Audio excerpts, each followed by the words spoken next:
حالیہ دنوں میں جب خلیج میں کشیدگی بڑھ رہی تھی اور امریکہ، اسرائیل اور ایران کے درمیان براہ راست ٹکراؤ کی فضا بن رہی تھی، عین اسی وقت Indian prime minister Narendra Modi کے اسرائیل کے دورے نے کئی سوالات کھڑے کر دیے۔ السلام علیکم، میں ہوں یاسر جمال استوری۔ تل ابیب میں Indian prime minister Narendra Modi کا پرتپاک استقبال کیا گیا، جہاں اسرائیل کے prime minister Benjamin Nitin Yahoo نے انہیں ایک اہم اتحادی کے طور پر پیش کیا۔ مودی نے حماس کے 7 اکتوبر حملے کو بربریت قرار دیا، لیکن ہزاروں فلسطینی شہادتوں پر خاموشی اختیار کی۔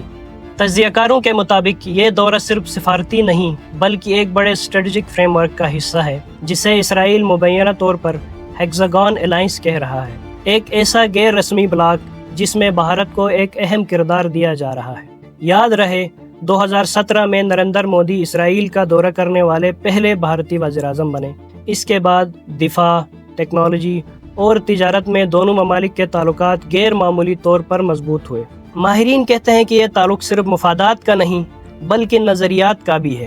بھارت میں ہندوتوا نظریہ، جس کی نمائندگی بی جے پی کرتی ہے، اور اسرائیل میں صہیونی قوم پرستی، دونوں میں تاریخی عظمت، سرحدی توسیع اور سیکورٹی بیانی کی مماثلت پائی جاتی ہے۔